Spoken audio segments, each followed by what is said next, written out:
Yorana, bienvenue dans votre journal d'information. Voici les titres. C'est officiel, les salariés de la Société d'information et de communication sont licenciés. Les salaires du mois d'avril seront payés à moitié. Liquidé la semaine dernière, le groupe est toujours à la recherche d'un potentiel repreneur. Des triplés ont vu le jour au centre hospitalier de Taoné. Les 3 bébés sont en bonne santé mais nécessitent une surveillance de tous les instants. Leurs parents originaires de Moréa et au chômage appellent à l'aide. Le prix des billets d'avion entre la France métropolitaine et l'outre-mer ont augmenté de 13,5% sur un an. Plusieurs facteurs entraînent cette inflation qui se répercute sur le pouvoir d'achat des voyageurs. Évidemment, les Polynésiens sont encore épargnés pour l'instant. Les explications avec Juliane Favenek dans un instant. Et enfin, dernière escale à Ahé cette semaine. Ce soir, nous partons à la rencontre d'un auteur, compositeur et interprète. Edouard Meifano est un gardien de la mémoire. Les légendes et les histoires prennent vie dans ses chansons. C'était l'une des entreprises phares du pays. Elle existait depuis 58 ans. La Société d'information et de communication qui éditait la dépêche du Tahiti est officiellement liquidée. Les 38 salariés se sont retrouvés une dernière fois sur le site. Le cœur gros car ils s'y rendaient pour se voir notifier leur licenciement. Et à cela s'ajoute une autre déception. Les salaires du mois d'avril seront payés en 2 fois, 50% cette semaine et aucune garantie pour le reste. Dans l'attente d'un potentiel repreneur, les employés devront faire preuve de grande résilience. Bertrand Prévost, ancien directeur des rédactions à la dépêche du Tahiti, répond à Kaline Yennar et Hubert Liao. On a des garanties sur le versement du dernier salaire, qui se fera en 2 fois. Après, vaille que vaille, on verra bien pour les indemnités diverses et variées, comment ça va se passer. On a reçu des mails, des coups de téléphone, les pages Facebook ont été inondées de messages de soutien. Donc c'est déjà à tous ces gens que je pense en priorité, à tous ces gens à qui la dépêche manque, à tous ces gens qui étaient lecteurs de la dépêche, à tous ces gens pour qui nous travaillons. Après, à titre personnel, on accuse le coup et on regarde de l'avant. Déjà des perspectives pour l'avenir pour vous La première perspective, c'est d'aller chercher ma fille à l'école tout à l'heure, de lui faire un gros câlin et de continuer à vivre. Et lui s'était déjà préparé à cette éventualité. Charles Atarwa était le plus ancien journaliste de l'emblématique quotidien. Il y a dédié 34 ans de sa vie et à 56 ans, il se remémore ce temps aujourd'hui révolu. Il s'est confié à Kaline Yennar et Hubert Liao. Cet immeuble, c'était sa 2e maison pendant près de 30 ans. Charles est arrivé quasiment en même temps que ses rotatives dans les années 80. À la fin de sa journée de travail, il avait l'habitude de passer par la salle d'impression pour voir ses collègues. C'est des personnes qui se sont engagées au niveau de leur travail, sont prêts à dormir ici, sur leur lieu de travail, parce qu'ils aiment le travail, quoi. C'est mon cas aussi, lorsqu'il s'agit de venir ici à la rédaction, de travailler à des heures impossibles. Ça m'arrive de venir ici à la rédaction, passer la nuit et puis repartir le lendemain matin à la maison, quoi, voilà. On était complètement dévoués pour le métier que l'on exerçait ici, quoi. Charles est devenu journaliste à 22 ans. Il a consacré 34 ans de sa vie au quotidien, mais il s'est surtout dévoué aux Polynésiens. Beaucoup de pincements au cœur parce qu'on pense à tous nos lecteurs, à tous ceux qui étaient là avec nous depuis le début jusqu'à aujourd'hui. Parce que la dépêche, c'est quand même 58 ans de présence dans la société polynésienne. Les Polynésiens connaissent ce journal tous les matins. Il est là, donc ça fait partie de la vie de tous les Polynésiens, quoi. Voilà. Charles entame désormais un nouveau chapitre de sa vie. Après le journalisme, il se tourne vers la nature et s'est reconverti dans l'agriculture et l'élevage. Dans l'actualité de ce lundi soir aussi, 11 familles, soit 40 personnes, ont été expulsées de leur logement à Punaouia. 39 ans qu'elles vivaient sur un terrain dont elles n'étaient pas propriétaires et cette parcelle accueillera bientôt un projet immobilier privé. 7 familles ont accepté d'être relogées dans des logements du pays. Les 4 autres ont catégoriquement refusé les propositions sous prétexte qu'elles ne sont pas adaptées à leur situation.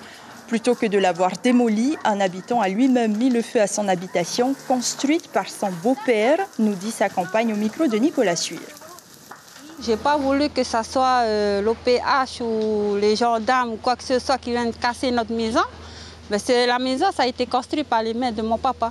L'ISPF nous a proposé des maisons à Pouey. Et je lui ai dit comme quoi la maison de Pouey, c'est bien, mais c'est trop loin pour nous, on n'a pas de moyens de transport. Ben là, on se démène comme dame, on s'est toujours démerdé dans la vie. Hein.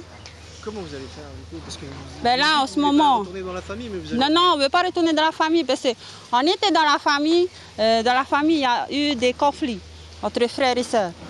Fait, comme Wissou l'avait dit l'autre soir, hein, c'est bon pour 1-2 semaines, mais pas plus d'1 mois. Plus d'1 mois, c'est la bagarre totale.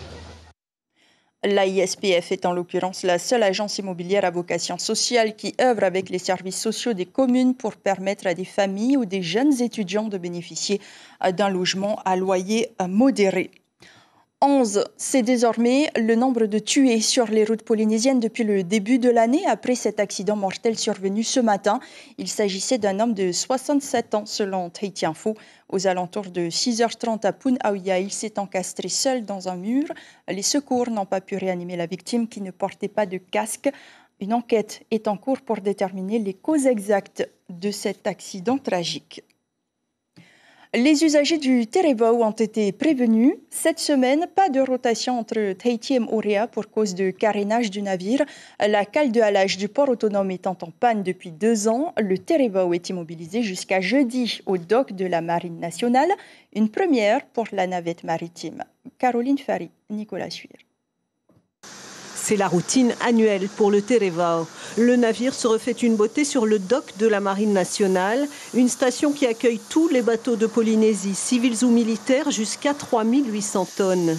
On a une convention avec la Chambre de commerce pour passer les bateaux civils, parce qu'on est le seul moyen d'échouage pour les gros bateaux à 3500 km à la ronde. Donc on a passé une convention avec la Chambre de commerce qui nous permet, la Chambre de commerce contractualise avec les armateurs et on passe les bateaux civils. La marine fait le mouvement de dock, met les bateaux au sec et après, c'est les armateurs qui font leurs travaux. Aujourd'hui, c'est le décapage du navire. Une pression de 300 à 1000 bars pour un décapage léger qui peut aller jusqu'à 2000 bars pour un nettoyage haute pression. 24 employés du Terevao sont mobilisés pour œuvrer dans un espace plutôt confortable. C'est une visite annuelle, donc nettoyage de toute la partie des œuvres vives. Retouche d'antifouline et puis visite des propulsions. La différence avec la cale de halage, le dock, l'espace est vraiment spacieux, donc c'est plus adapté à ce genre de travaux. Pour le contrôle technique, un travail de spécialiste, la compagnie sollicite des ingénieurs australiens. Nous allons retirer 2 propulseurs, les examiner et les remonter, c'est tout.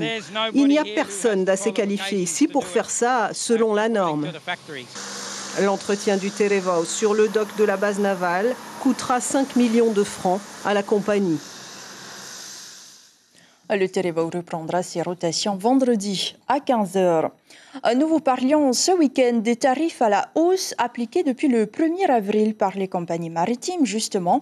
Mais même dans les airs, les prix des billets d'avion montent en flèche, en particulier pour certaines destinations. C'est le cas pour un voyage entre l'Hexagone et les Outre-mer. Mais dans ce cas précis, les raisons ne sont pas uniquement liées à la flambée du prix du carburant. Juliane Favnek. Oui, en effet, Ayata. Alors, le 15 avril dernier, la Direction générale de l'aviation civile a fait, comme vous l'avez dit, un état des lieux un petit peu justement de la situation dans les airs. Et le constat est sans appel, puisque les billets d'avion entre donc l'Hexagone et toutes les Outre-mer ont flambé de 13,5%. Alors, particulièrement sur les départements comme la Guadeloupe, la Martinique ou encore la Réunion. Alors, la première compagnie à avoir augmenté ses tarifs, c'est Air France, avec plus 4 773 francs pour la classe éco et plus classe 11 933 francs pour la classe affaires. La deuxième compagnie à avoir augmenté ses tarifs, c'est French Bee. Par exemple, un vol à destination de la Réunion, c'est plus 8%. Alors pourquoi ces augmentations? Les raisons sont multiples. La première, évidemment, c'est la faute au Covid, puisqu'en fait les compagnies, il faut le savoir, ont fait des avances qu'il va falloir commencer à rembourser à partir de 2024. Et donc, ça va provoquer provoquer une hausse des taxes et des redevances. La deuxième raison, eh bien, c'est l'envolée du pétrole qui, depuis un an, donc depuis 2 ans, depuis le Covid, eh bien, a augmenté donc de 60 à 70%. Et puis la guerre en Ukraine est arrivée et donc a contribué également à l'augmentation de l'essence. Et il faut savoir que par exemple pour les compagnies, eh bien, le carburant représente entre 20 à 30% des coûts globaux. Donc forcément, cela a un impact sur le prix des billets d'avion. La troisième raison, eh bien, c'est l'inflation que connaît l'Hexagone, mais aussi en Polynésie française, et donc qui voit une augmentation des prix à la fois du fret, de l'alimentation et donc des taxes. Et cela aussi va se répercuter forcément sur les compagnies aériennes. Et malheureusement, mauvaise nouvelle, l'avenir ne sera pas beaucoup mieux puisque en 2023 va entrer en vigueur la taxe carbone et elle va en fait engendrer une augmentation de 0,17 à 0,50 centimes d'euros. Donc cela aussi va se traduire bien sûr sur le prix des billets d'avion, Ayata. Mais ce n'est pas encore le cas aujourd'hui, mais la Polynésie sera aussi impactée. Oui, alors en effet, pour l'instant, nous n'avons pas beaucoup d'informations sur la destination donc, de la Polynésie. Air France a déclaré pour l'instant que le Fénois n'était pas concerné, mais bien qu'ils allaient donner quand même des éléments d'ici quelques mois. Air Taintinui, que nous avons contacté, nous ont expliqué qu'ils étaient toujours à l'étude, donc nous ne savons pas non plus. Ils étudient en fait le marché, ils l'observent pour essayer de voir quels seraient les meilleurs dispositifs à mettre en place pour le prix des billets et ils nous ont confié que nous aurons la réponse d'ici quelques semaines. La compagnie qui s'est prononcée, la seule pour l'instant, eh bien, c'est French Bee. Et French Bee a annoncé qu'il y aurait une augmentation de 15% à partir de juin-juillet. Alors, c'est une augmentation qui va se faire pour l'instant sur le tronçon Polynésie-Europe, Europe-Polynésie et qui plus tard va également être sur le tronçon Polynésie-San Francisco. Quoi qu'il en soit pour la Polynésie française, Ayata, eh bien, nous serons fixés dans quelques semaines. Merci beaucoup, Suliane Favennec, pour ces éléments d'information. Sachez par ailleurs que le secteur aérien ne fait pas partie des bénéficiaires du plan résilience annoncé le mercredi 16 mars par le gouvernement central pour faire face aux hausses des coûts de l'énergie et aux conséquences de la guerre en Ukraine. À quoi les jeunes aspirent-ils aujourd'hui ? Ou qu'espèrent-ils ? Ce sont des questions qui ont été posées à 450 jeunes gens âgés entre 10 et 30 ans par la Direction territoriale de la protection judiciaire de la jeunesse. Ce travail a donné lieu à un film intitulé « Une lueur d'espoir », un documentaire projeté à la Maison de la Culture devant près de 800 adolescents qui, pour la plupart, avaient participé à son élaboration. L'objectif premier de ce projet était d'aborder une problématique d'actualité de leur choix, puis de créer une dynamique sur le sujet à partir d'une table ronde ou d'un débat public. Il s'agira en l'occurrence de l'emploi, à en croire l'adjoint au chef de service de la DPDJ. Il répond à Jérôme Lee. Dans le processus, en fait, on les interroge en début d'année. Donc là, c'était le cas au mois de janvier. On a interrogé 450 jeunes. Un panel de 10 à 17 ans qu'on a rencontré, si ce n'est pas dans la ville de Papeete, mais dans les établissements scolaires aussi où on intervient. Et la grande majorité, étonnamment, nous a répondu que c'était le travail, leur grande préoccupation, et que s'il y avait une lueur d'espoir pour eux, ce serait le travail, le monde professionnel. L'idée, c'est vraiment de porter la parole des jeunes et de la porter sur la scène publique, et surtout devant les autorités, en questionnant les autorités. Voilà, la jeunesse s'exprime sur ce thème-là, donc c'est le travail cette année. Qu'est-ce que les autorités peuvent répondre à la jeunesse ? Et la Direction territoriale de la protection judiciaire de la jeunesse se déplacera aux Australes à partir de vendredi. On en parle dans votre matinale radio demain matin. Sa directrice, Liliane Valois, sera l'invitée café. Cet heureux événement, ou presque, des triplés au centre hospitalier de Taoné, Kimi, Grégory et Trinity sont nés le 16 avril dernier à 1 minute d'intervalle. Leurs parents sont partagés entre des sentiments de joie et de peur, car tous deux sont pour l'instant sans emploi. Originaires de Moria, ils consacrent pour le moment tout leur temps à leurs 3 bébés prématurés, Cybèle Plichard et Jérôme Lee. 13h34, 35, puis 36... Kimi, Grégory et Trinity ont choisi de naître un week-end de Pâques, le 16 avril. Trinity est toujours en couveuse. Elle n'arrive pas encore à réguler sa température. Quelques minutes contre sa mère devraient l'y aider. Un moment de répit lorsque les sentiments se mélangent. La joie, de l'excitation parce que c'est nouveau et puis la peur aussi. Il y a de la peur aussi, on ressent de la peur aussi parce que c'est nouveau et parce qu'il y en a trop. Ça va être fort. Ouais, mais ça va, on est musclé, hein, chérie. Elle a un petit poids, Trinity, aujourd'hui, elle pèse 1,440 kg. À la naissance, c'était 1,290 kg, il me semble. Donc c'est des petits loups, avant 1,5 kg, on les met dans une couveuse. Ça permet vraiment de ressembler un petit peu au ventre de maman, à la même température, il y a la même humidité dans la couveuse. Nés prématurément, les triplés ne peuvent pas encore s'alimenter seuls. Une sonde nasogastrique leur permet de recevoir le lait de leur maman. Même si ce n'est pas une première pour le service néonatologie, la surveillance est constante. Ce qui est le plus important, c'est à quel terme ils naissent. Et là, la maman a bien travaillé parce qu'elle a attendu un petit moment, donc tout s'est bien passé et les enfants ont été directement en néonatologie et on n'a pas eu besoin de les mettre en réanimation. Ce qui peut être un peu compliqué, c'est que nous, ça nous fait 3 entrées synchrones. C'est les métiers qui rentrent. On a beaucoup été aidés aussi par l'équipe de néonat. Merci Sophie. À quoi vous pensez, vous, en tant que papa ? À les protéger, déjà. À les aimer. Et puis, on ne pensait pas à les médiatiser. Mais voilà. On est en Polynésie, et puis voilà, c'est un événement. Vous avez besoin d'aide ? Énormément. Je dis pas non. Oui. Vraiment. Déjà stars des réseaux sociaux, les triplés de Mose Island ont leurs followers. Mais le virtuel ne suffira pas. Ce couple de M'Odea est sans emploi, avec déjà 4 enfants à sa charge. Comment améliorer les ZPR? Comprenez les zones de pêche réglementées de Polynésie. Il suffit parfois d'échanger et de partager les expériences des uns et des autres. Les acteurs du pays, de Wallis et Futuna, de Nouvelle-Calédonie, de Fidji et de Hawaï se retrouvent pour identifier les problématiques et surtout les solutions communes à la gestion des ZPR. Une occasion aussi pour débattre sur l'opportunité ou pas de mettre en place un réseau afin de mutualiser les moyens. En Polynésie, on compte 24 ZPR définis à la demande des communes. Heremouanam Am-Atouayahutapu est interrogé par Nicolas Suir. Aujourd'hui, c'est un outil réglementaire qui est confortable pour certaines communes, parce qu'il y a la réglementation qui vient asseoir finalement la mise en place des ZPR. Nous avons dans le Code de l'environnement le Rahoui, mais il y a aussi les Rahoui traditionnels qui fonctionnent depuis très longtemps.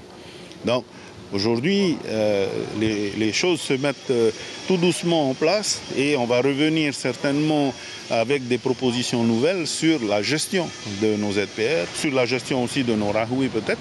Mais l'idée, ce n'est pas de changer le concept traditionnel, mais de dire comment la tradition peut apporter aussi à la réglementation que l'on a aujourd'hui à l'international sur les ZPR. Ces ateliers se tiennent donc jusqu'au 6 mai. Et du côté des Australes, c'est la montée des eaux qui occupe les esprits. Depuis 2 semaines, ce phénomène inéluctable touche les côtes de Reivave, certains districts plus que d'autres.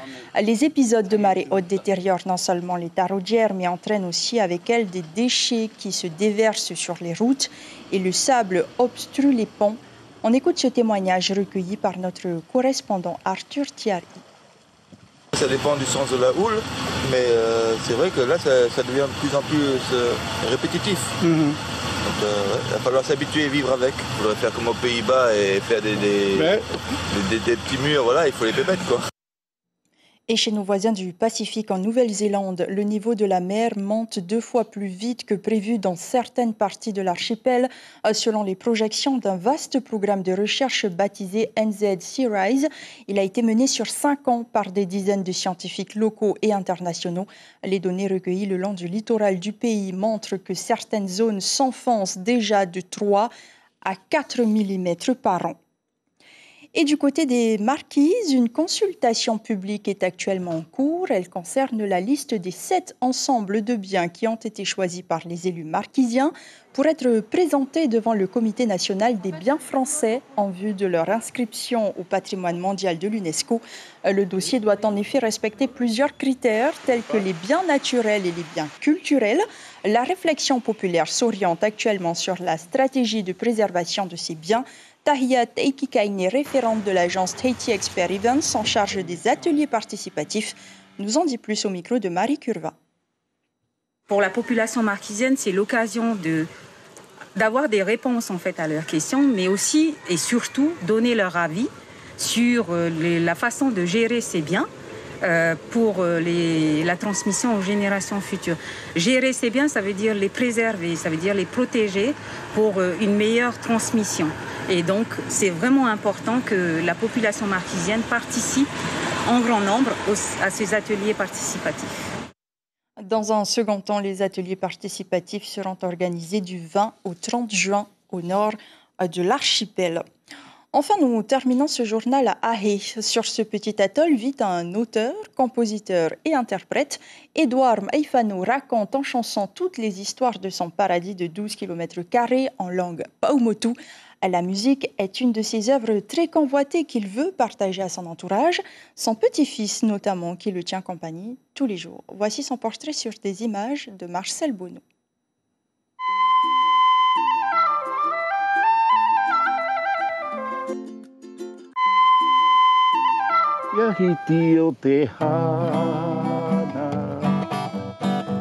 Marenau, elle est la première composition d'Edouard. Elle raconte l'histoire d'un motu sur lequel il voulait monter une ferme perrière.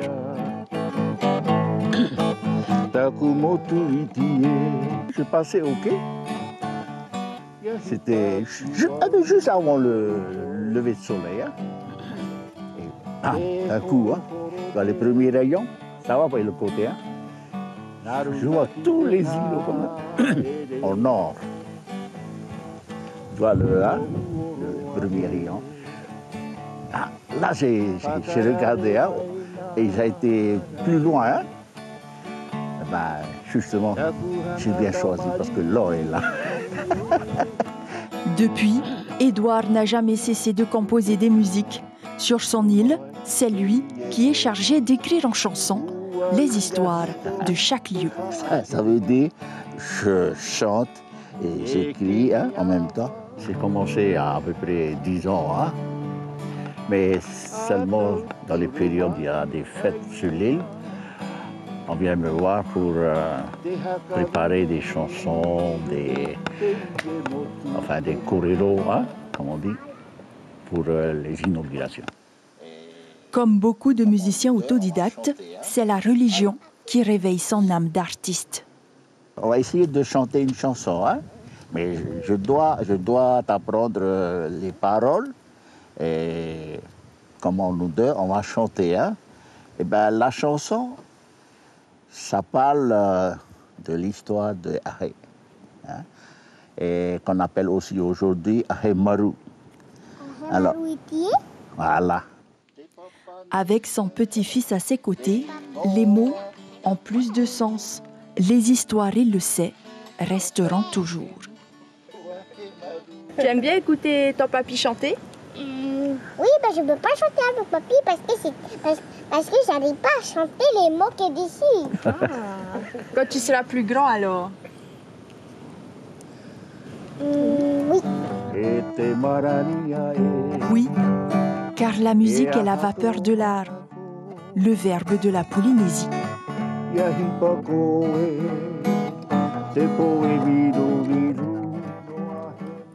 Ainsi s'achève cette édition. Nous retiendrons cette information principale.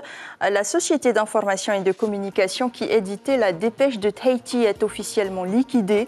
Les 38 salariés se sont retrouvés une dernière fois sur le site pour être informés de leur licenciement et du mode de paiement de leur salaire du mois d'avril.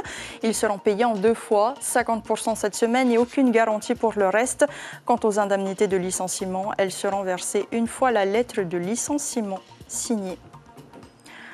À la une de Tahiti Info, demain, la terre aride des hommes. Et cela parle effectivement d'une sécheresse inquiétante aux Marquises. La série télévisée franco-britannique Meurtre au paradis revient sur votre antenne. Et puis vous retrouverez le jeune footballeur Spencer James dans de nouveaux épisodes de All America. Merci d'avoir été au rendez-vous. Je vous souhaite une très belle semaine. Portez-vous bien et à demain.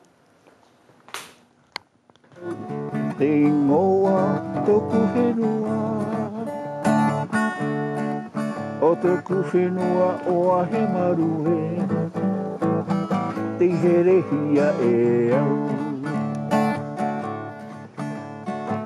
E awa tōna I te pae toke raue,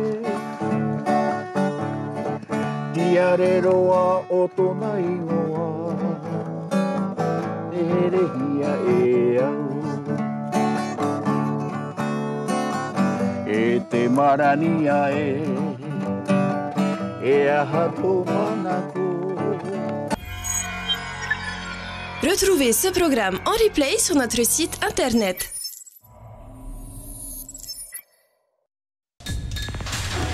L'information en continu sur Polynésie la première, internet et réseaux sociaux.